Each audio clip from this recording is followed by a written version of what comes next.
the worst thing, I think the rape act was something else. Yeah. But the treatment after, when he rolled the tissue and took 100 pula from his pocket and threw it at me, he said, "Wipe yourself, let me take you home."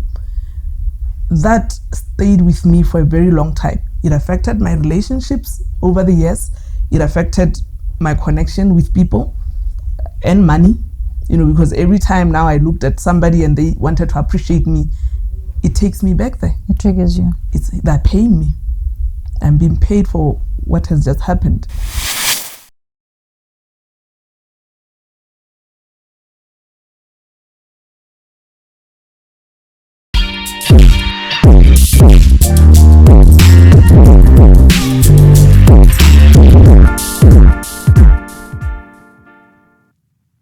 Welcome to Moving Humanity Forward podcast. My name is Kathy Malejani, and on this segment, we love to bring to you conversations with trailblazers. We love to talk to dreamers and definitely trendsetters. Now, my next guest has a bio that is very, very, very impressive on paper, but I promise you, when you hear the story behind the story, it will just blow your mind away. She goes by the name Pearl Ncube, and she's a social entrepreneur. She's co-founder of Botswana Palliative Care Association. She's a founder as well as executive director of Raton Center. She's the secretary to the Global Council for Women. She's a trauma-informed counselor and also a neuro-linguistic practitioner. She's a Southern African Social Entrepreneur Award winner 2023-2024. She's a Social Impact Champion Award winner 2024-2025 under the Women's Awards in Botswana. I mean, isn't that impressive? Please help me welcome to our studio, Pearl Ncube. Pearl, so glad to have you here. Thank you for joining us. I am so delighted. I'm so honored to join you this morning. Now, we actually had a whole set and line of questioning that we wanted to present, and to do. And then you came to studio, and one of our producers knew the story behind the story, and that's the story I want us to tell. So, Pearl, let's start off with, you said something earlier that just really hit home for me. You said to me, "Kathy, I think I'm a special child because I was born with a heart condition." Take me through why you're a special person and what made you think that at the end of all that you went through. Okay, I think for the interest of the viewers, I just want to share that I was born with a cardiac condition, and my parents found out when I was 2 years old, that I might not survive. And, struggled through my childhood with hole in my heart and a large liver, and had the opportunity to get into an open heart surgery at 12 years old, where I was in hospital in South Africa by myself, but through the support of Botswana government, successfully for 3 months. Wait, why were you by yourself?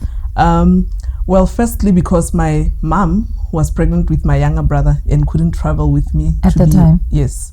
So for 3 months, I was in hospital. I was in a coma for a month, survived that, and came back home. I missed school for 6 months, but managed to reconnect with my teachers and my fellow students at Tshenolo Pearl Primary. Wait, stop. Let's rewind. Your mom was pregnant, but why didn't your dad come?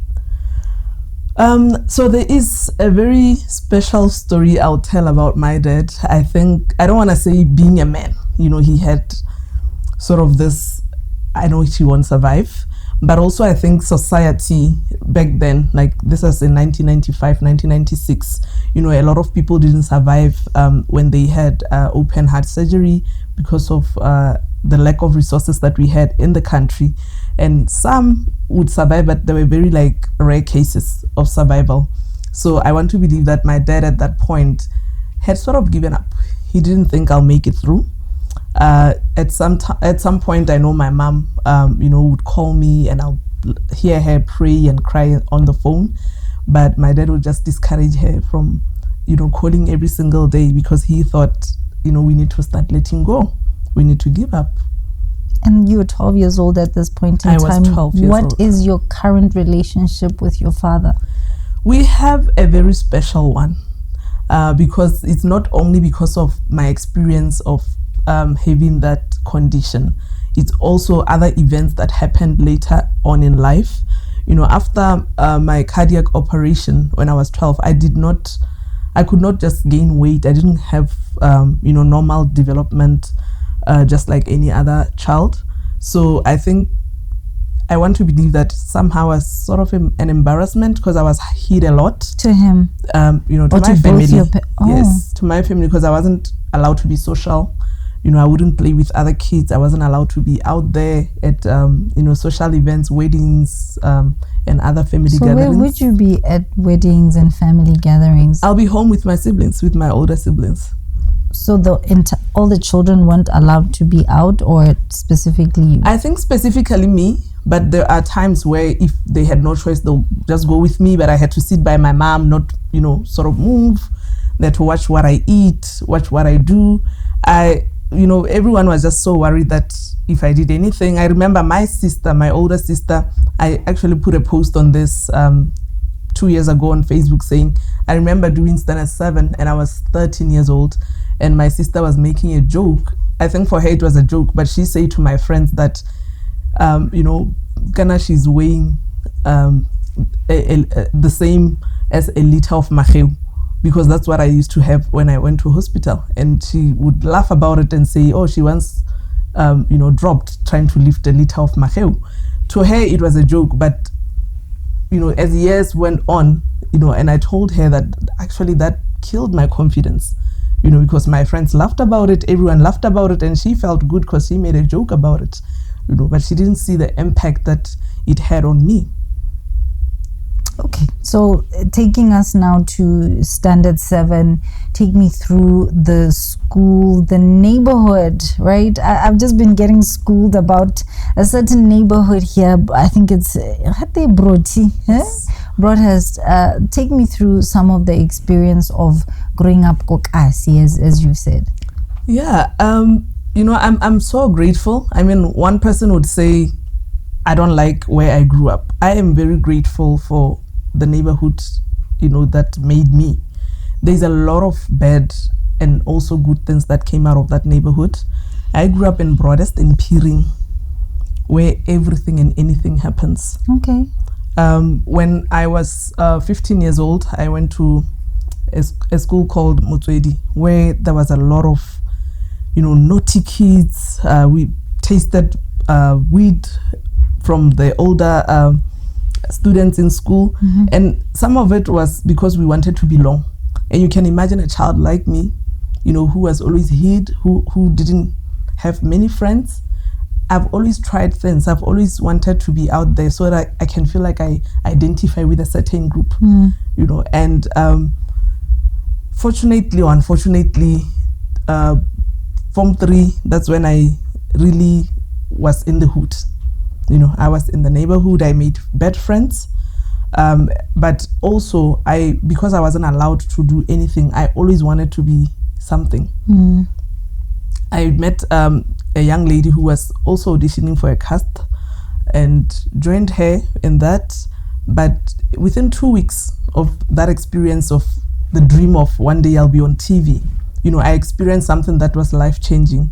One of the cast members, or an elderly within the cast member, raped me, and that changed my life entirely, because I had done so much to try and come from that young girl, or the little girl who everyone thought, how did she survive? How did she get to where she is? Oh, she's the sensitive one, she can't eat this, she can't do this. Now to a teenager who was being blamed for what happened to her. I need to pause you there. We are going to talk a little bit more about this, and what are the chances that I acted in this drama that you are talking about. But we're going to talk about what happened to you. Don't you go anywhere. This is Moving Humanity Forward. Stay right here with us.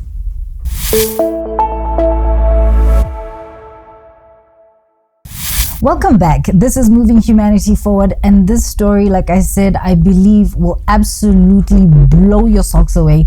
And Pearl said this: if it makes you cry, you better get inspired. These are her words. I'm taking them directly from her. Pearl, you've just thrown something in there, and I actually want us to go back and stop and listen deeper to what you said. You were in Form 3. How old were you? You were trying out for a certain drama, and I think when we spoke earlier, you said this certain gentleman used to drive you, like, and the rest of the crew or the cast members home, right? So you just got used to Ankele, right? The uncle's taking you home. Please share that experience a little bit with us. Yes, every time I share this experience, it's like I'm just reliving the moment again. But thankfully, because of the work that I've put in to heal, like I just said, if it's tears, then just know it's tears of joy. Yeah. Because I'll be celebrating that I have lived, I have been through that.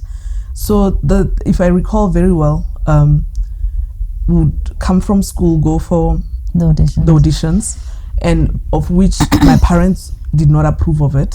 So obviously, did they know? Like, were you sneaking? My mom knew, but Okay.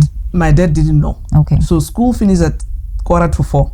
I'll get home at 6. Yeah. And every time it was like, Waitaula. Hey, where were you? And by Drama. the way, your dad was a pastor. My dad was a pastor. At my that parents time. very religious, yes. So they expected me to dress a certain way, long skirts, cover my head, no earrings, no makeup. But I had been through a lot to a point where I just wanted to leave. Yeah.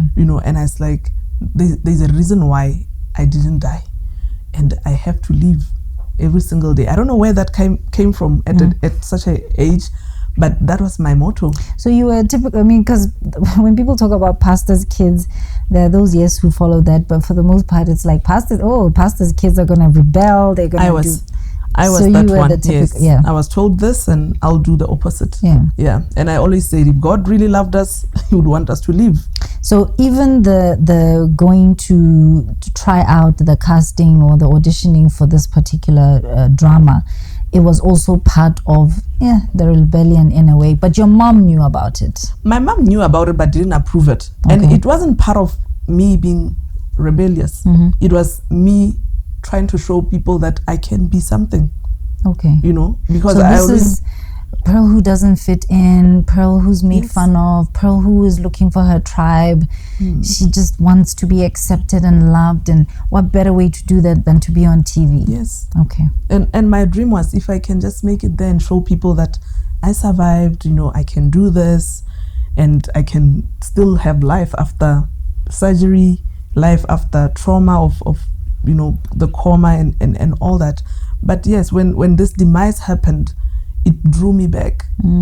Firstly, it was somebody very older, and like I said, I wasn't fully developed, so I didn't think I was attractive. Wait, Form 3, how old are you at this point? I was 15. But you still have the condition of you're not gaining weight. Yes. So you're really thin. Yes. You had said to me earlier you hadn't yet developed, so you didn't have breasts. Like you look like a tomboy. I basically. looked like a tomboy. Yeah. I remember I always had my short hair worn out and like a shirt there school, walked and kicked stones just like a boy, because I didn't think there's anything for me to take care of, like bra, hair, nails. Those were not my thing then. And that was why I thought, like, there's no man who would be attracted to me, because also, like, in school there'll always be like this girl who's liked at school, and I wasn't that girl. I was that girl at the line. I was always that girl. She's always trying to stand out, trying to be seen and heard. Yeah. So it happened, and when it happened, because I wasn't approved to be where I was. Wait, what happened? Because normally there's a whole bunch of you. How did you then just get to be by yourself? So this man used to drive us home after the auditions. Yes. It happened in a week where he would drop everyone else, and he had a van, so I'll be standing there in the van at the back with everyone else, the older people from the auditions, and I would jump off when he gets to my stop, and then he'll drive again with 3-4 people, drop them off. It happened for a week. The second week, it happened probably like 3 times. Then the 4th day, he said to me, "Oh, I'm gonna drop you first because I have to open for someone at home." And I was like, okay, this is uncle. He's been dropping me. I'm saving 350. That was the amount for the combi then. Yeah. I'm saving this 350. and I don't have to pay kombi. Dropped everyone else, not as usual. I was the last person still standing in the van. Went to his house in block 3. We got there. He opened the gate. He was like, you need to come down. I said, no, I'm fine, because you are just opening for someone we are going. He went into his house. After a few minutes, everything just happened so quick. You know, he says to me, come get some juice. I jumped off, got juice. As I'm drinking the juice, he came from behind, grabbed me, and he says, you think you are clever? He dropped me in his bed and he raped me. And I remember, like, in that moment, I felt like this is so wrong. Like, shouldn't you be asking me nicely? And also, like, as a young girl, you have this vision of your first time. How is it going to be? You know? And that happened. And the worst thing, I think the rape act was something else. Yeah. But the treatment after, you know, when he rolled the tissue and took 100 bula from his pocket and threw it at me, he said, wipe yourself, let me take you home. That stayed with me for a very long time. It affected my relationships over the years. It affected my connection with people and money, you know, because every time now I looked at somebody and they wanted to appreciate me, it takes me back there. It triggers you. They're paying me. I'm being paid for what has just happened, you know. So it took a long time. And also the fact that back in the years, you know, our police services, we didn't have much access to where can you report a matter of such. So I struggled to. Did you report it? Yes and no. I had a friend from school. When you got, what happened after that? Like, so then he puts you in the car and he takes you home. Yes. You get home. Are your clothes torn? Are you intact? Like your clothes? Do you get home? Are you crying? You go to your mom. I want to imagine she's the one you're closer to. Your sisters. What do you do? Yes. So that night I got home and obviously I didn't want to see my dad because I got home much later than any other day. I think it was around 9 p.m. at night. I got home and the first thing is I'm hiding away from my dad and I was bleeding. And I still had the tissue and the 100 pull on my head. I had my backpack because from school straight to audition, you know, my pants were torn, yes. And I jumped on bed. The minute I jumped, I was just crying. I was sobbing, you know. I didn't know, like, I was hurt physically, emotionally. Then the first thing I saw my older sister come into the room and I said to her, can you call mom for me? Because I thought she should be the first person I talked to. The next door opening, it was my dad. You know, and the first thing I saw was just the stick. You're being beaten. I was being beaten. Why? You know, and because I came home late, he didn't know why I came home late, you know. He beat me up. My mom eventually came in and stopped him and said, you can't do this, you know.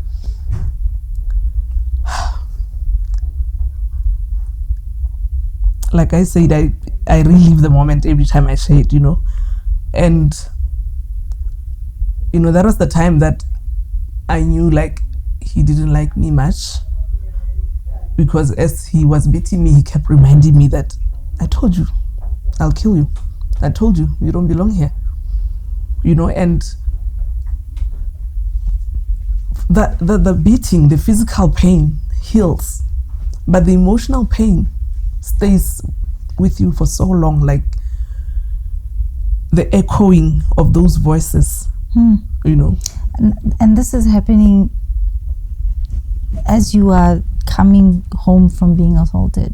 As I was coming home from being assaulted, and within that space of having to deal with the emotion, having to deal with the physical pain of being teared up by an older man, you know. But yes, shoved everything under the carpet because I didn't want to embarrass the family. I need to stop you there because you said you reported yes and no. So what you told me is definitely a no. I want to hear the yes. This is Moving Humanity Forward. Do not touch anything. Be right back in just a bit.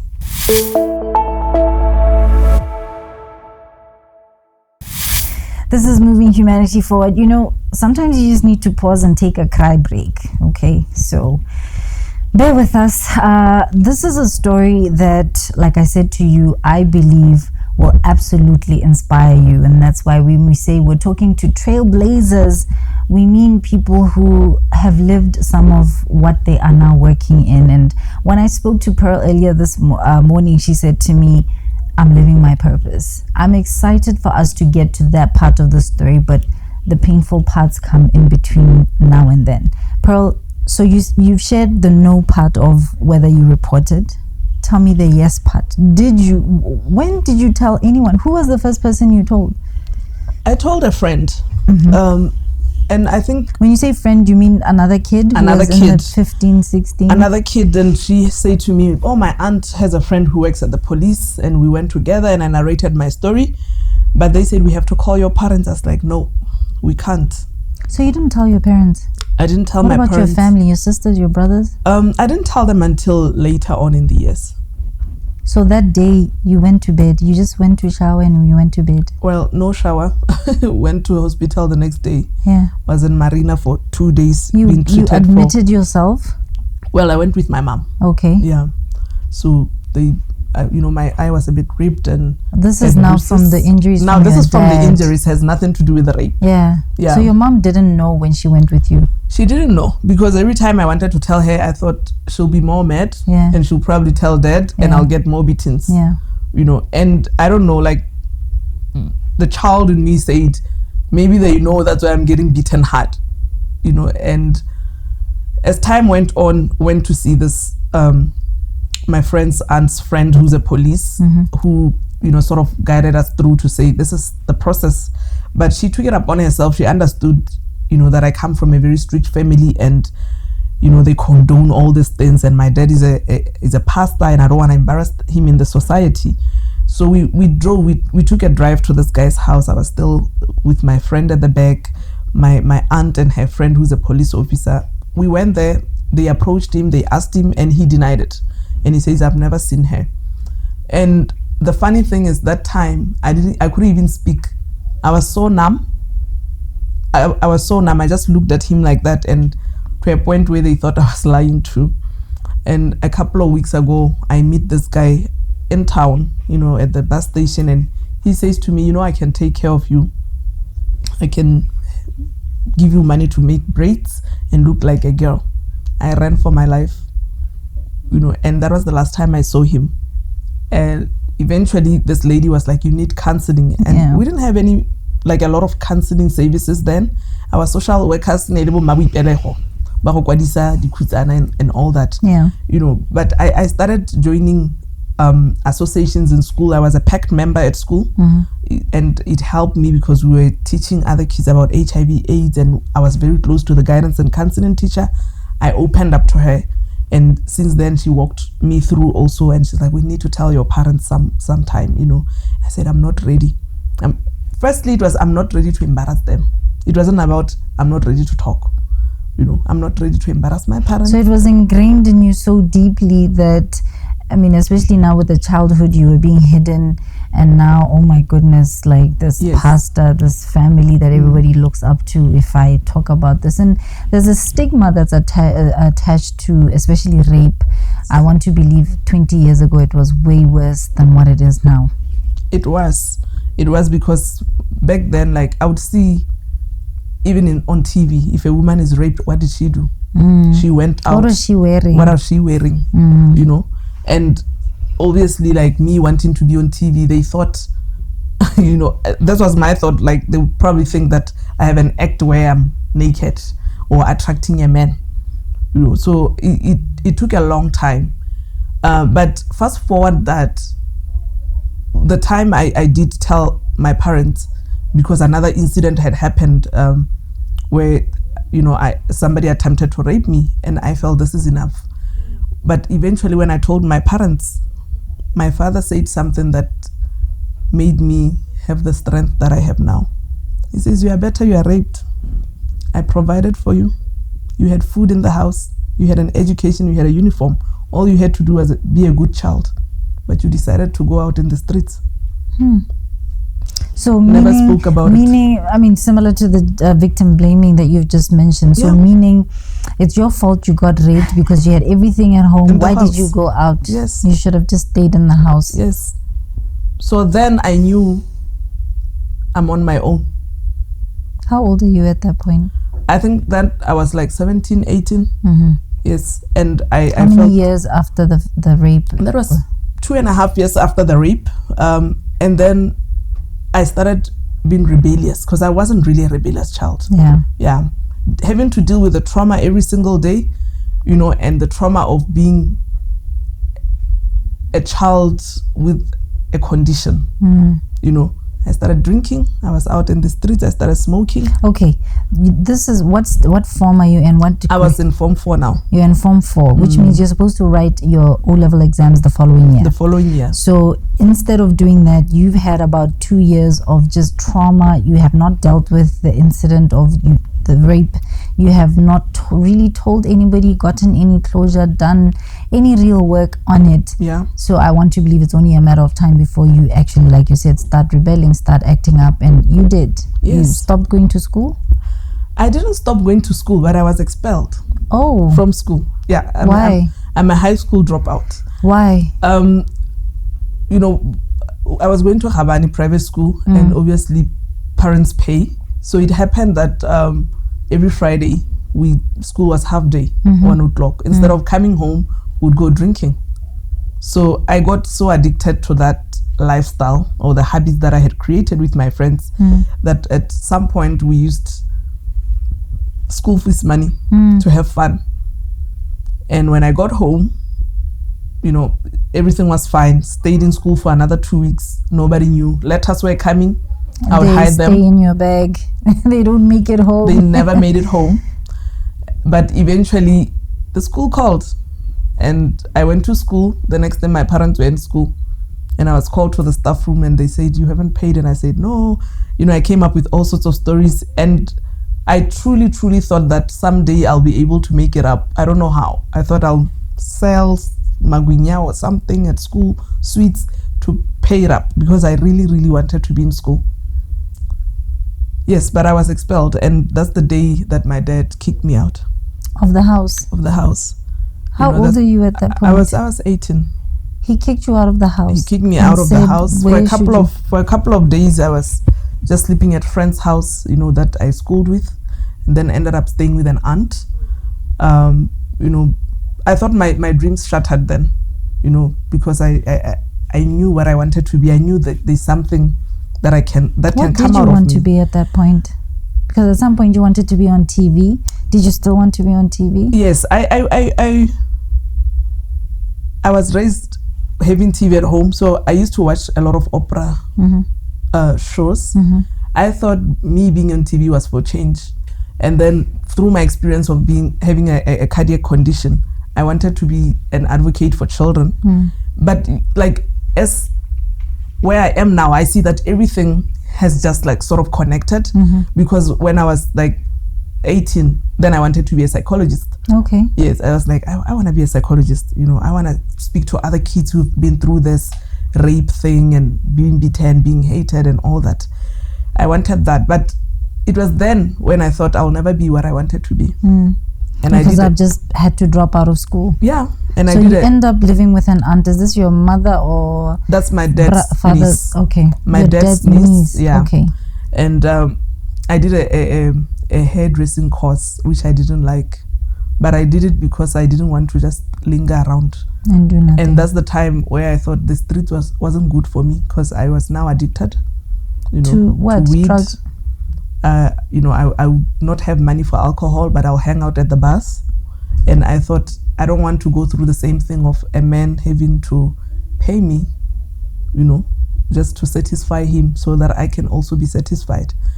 So I did that, and eventually sort of brought myself back, because I met other people who were like focused, wanting to start their own salon.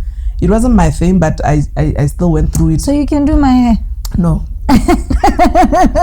But you've got the qualifications. But I do, yeah. I went up to Trade C, and then I met this other young lady who was a counsellor, and she recruited me to volunteer. Okay. And that's when I sort of got back on the path of the journey. The journey of being a counsellor who has been through so much trauma was something else, You know, I was in a dark room most of the time, because every time I met anyone and they shared that story, it threw me back to my story. I actually want us to talk a little bit about the healing journey that you've been on, because that is so important.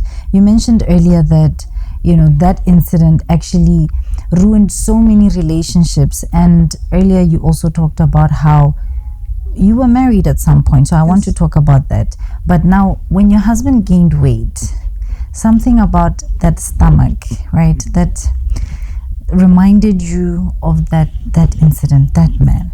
So take me through the time between you are so you were doing the hairdressing course, you know, I don't know if you ever traded in it, you know, but then you are back on the path, because in your mind you've always had, look, the reason I'm here is to be a testimony basically to other people. So you wanted to be sort of an advocate for children, then you wanted to be a counselor, because I want to believe you wished somebody had done that for you, to advocate, to say, you know, even if you have this hard problem, you'll still be fine.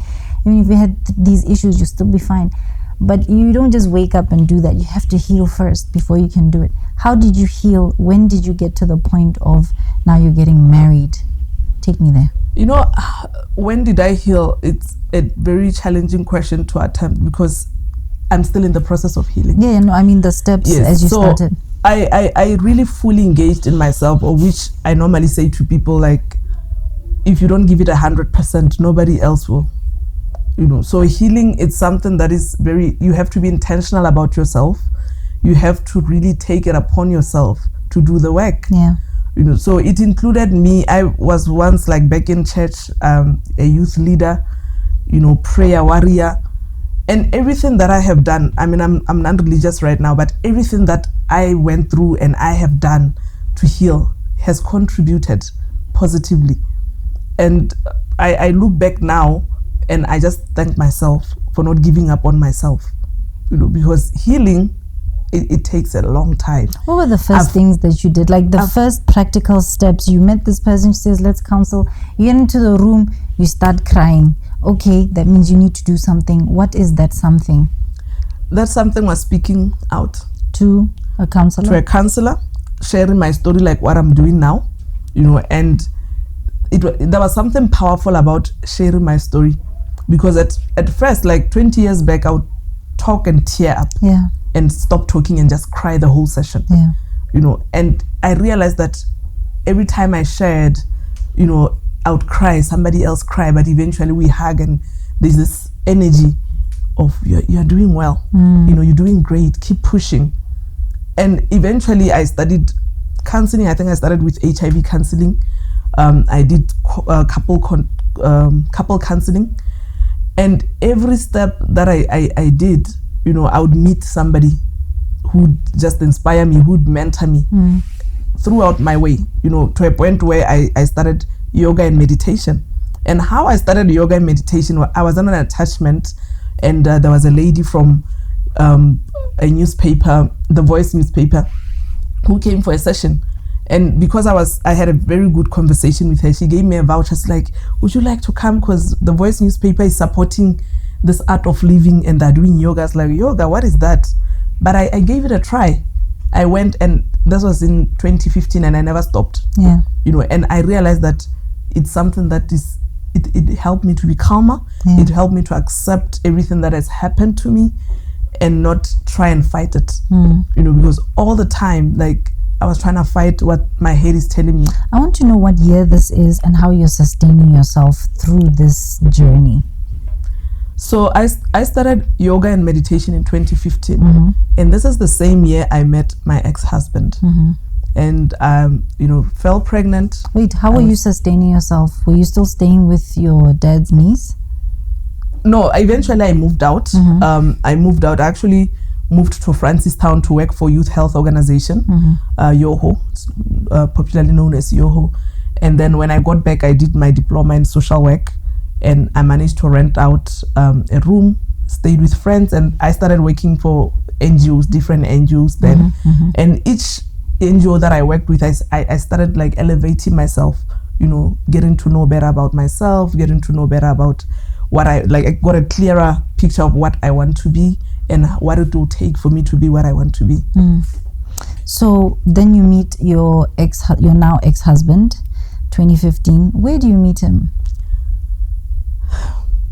It's a very beautiful story.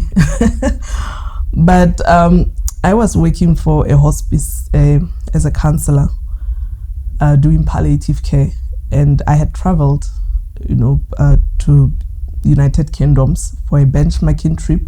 So upon my return, I met this handsome young man who promised me everything that nobody has ever said. And we started off from there, and he's not from the country, so he said to me, I'm gonna come for you, I'm gonna move to Botswana. And even that time when I met him, I was not dating. It has always been so difficult for me to date because I would lose trust. I would want more. I was about to say, what was special about this gentleman? Because you haven't mentioned it at any point. Yes, it was so difficult for me to meet anyone because I wanted more than just the words, I love you. I wanted more than just the material things that somebody can throw at you. But nobody was willing to give that. Everyone had their background. Everyone had their issues also to deal with. But with him, I felt so special. And I knew that if I got, to settle with him, it will be for forever. But there were so many challenges also. Like I mentioned, when I got pregnant with our daughter, he gained weight, and I went through a phase of triggers. So you were being triggered by your husband? I was being triggered by my husband, who reminded me of when, I was 15 years old and somebody grabbed me from behind. And I didn't know. I couldn't identify my triggers. I couldn't identify my emotions. Am I angry? Am I hating him? Or what's happening? Until there was one day I was sitting and meditating because I had already started yoga. And something just clicked saying, you need to heal. And I was like, but I've been doing so much work. I've been going for therapy. Like, what kind of healing is this? And I started engaging him. I say to him, this is what happened in my past. And when you do this, this is how I feel because this has happened. And this causes me to go back. And I'm very grateful because he was a very understanding person. We started counseling again. And I tell you, you can never say therapy is enough. As I always say, as much as a footballer has a coach, you still go for practice and camp, but for your nationals, your coach is still by the side telling you how to kick the ball. That's how therapy is. You go for therapy 6 to 8 weeks, 2 years later, you still need to fill your cup. And I was so grateful that he said to me, we're going for counseling. We started the journey again. And as we started counseling again together now, there were so many things coming up. I wasn't confident with myself sexually. I was not, because I didn't know. Nobody has told me how a young woman should behave sexually in bed and all that. And we addressed all these issues. But of course, we're two different people. 9 years later, we found our paths again, separated. And that was another trigger, because I had to now deal with, am I good enough? Self-worth.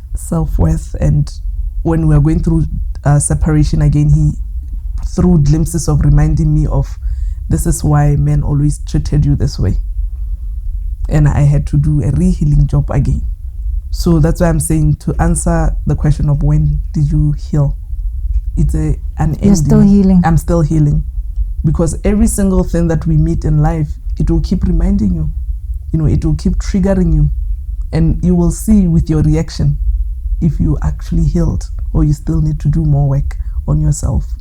I said to you earlier that you're not only a survivor, but you're a victor, because Raton Center, I believe, is such a huge testimony and visible stamp to say, look, not only have I conquered this, but I'm going to come back to the same place. And that is such a hard thing to do, to be in the same place, that all sorts of unpleasant things happen to you, and now turn that and say, you said earlier, Ratong Center is where love is, it's where healing is, it's where... Yeah. So take me through now the work that you've done, because that's your journey personally. Now let's talk about organizationally, because you actually started teaching somewhere. You were teaching children. What was that, and when was that in the story that we've just shared with us? Okay, I ran a kids club in the community. The kids club was mostly just to mentor, adolescents. What year was that, and what inspired that? That was inspired by a friend who brought me to volunteer. Okay. Yes, because I was in a church with her, and she thought, let's volunteer our time every Saturday, spend it with the kids. I had nothing to say to them. Honestly, I had nothing. I was like, I'll just do aerobics and, hide behind everyone. But as I started volunteering more, spending more time and hearing other kids, stories, it led me to be a better person. And that was when I was about 22 to 24 years old. And then I started pushing more to study counseling, to do social work, and get to where I am now. But the story about Raton Center is, I started Raton Center when I was going through a separation with my ex-husband. And I remember it was during COVID, when everyone was so worried about the vaccine, getting vaccinated. If you're gonna die, what's life going to be after that? And I remember people saying that you're opening doors for other women, yet your house is shattering. Fix your home. And I had so many reasons to close doors and just forget about Raton Center. But what actually made you start it? The stories of the women. Yeah, you heard, because what happened in Botswana was we had so many cases of gender-based violence during COVID-19 lockdowns. It became a pandemic of its own, to be honest, and so that inspired you to do what? What is Raton? What was that all about? Raton, you said you're opening doors. In what way? Yeah, Raton started as a support group. I wanted to create a space for women where they can speak freely and find support, support cycles. So that was the main idea. And believe me, I didn't think 6 years later we'll be where we are. I just wanted to have women come. So the GBV version of AA. The GBV version of AA. And I learned the skill of baking. So I started baking during COVID and having tea. So we would have a cycle and have tea sessions. And there was a time where we were not even allowed to meet 10 or more people. I started opening a WhatsApp group. We would call each other, we would check on each other, and this was happening at my house. And my husband will just lock himself in the room. And we'll be speaking about this, and I wasn't allowed to share about what I was going through. And I kept it under covers for so long that I was going through separation. Every time he came out, we would just smile at each other, and the women would be like, "Oh, you're so sweet." Yeah, he's so sweet. He's so supportive. Pearl, we're gonna run out of time, and so I want you now to just sort of get into the meat of what you are now doing. That's how it started, as initially just supposed to be a support group. It has absolutely exponentially grown, and recently we were together at a conference where Ratong is showing, even there was an entire stall of the different crafts that are coming from Ratong, and there's so much more that I know you want to do with it, but take me through what it is now. Raton Center now is a trust. It's a registered trust that has been operating for 5 years, more than 5 years, because we're in the 6th year now. And basically what we do is provide a safe space for women and men now to heal without the outside distraction. So I say that because we have a recent expansion of a farm where we're building a residential, I don't like to say a shelter, but we say a residential program for people to come in and rehabilitate while learning a skill. So this came about when we started having our tea sessions, and I would bake, and women would be like, "Can you teach us how to bake?" Yeah, because we can sell bread. That's how we started. And I realized that every time when one woman came, they wouldn't want to bake. It's not my thing. I don't want to touch flour. I said, "What can you do?" But every skill that I wanted to teach, it was a skill that can also be therapeutic. So we started basket weaving. And I said, we're going to weave. We got funds together. We got someone from Maung to train the women. Eventually, what else can somebody else do? Sewing. We got into sewing. And we do beautiful crafts. We have our famous Ankara hand fan, which is made basically by cut off clothes and few crafts that we can pick up from anywhere. And every single time we're trying to look at what the people need, not what Raton needs as a center. So I always say our center is a mission with a business. Yeah, because we encourage people to learn a skill and actually use it to sustain themselves economically. I like that. So when you say empowerment, that's what it is. We're absolutely out of time, Pearl. Maybe we'll have a part 2. You let us know if we should call her back. But I think that this story is absolutely inspirational. If you cried, let those tears be inspirational. Do not miss it. Our next episode happens next week, Friday. MHF Podcast on Facebook, or you can find us on LinkedIn as well as TikTok. Moving humanity forward. My name is Kathy Malajani. See you next week.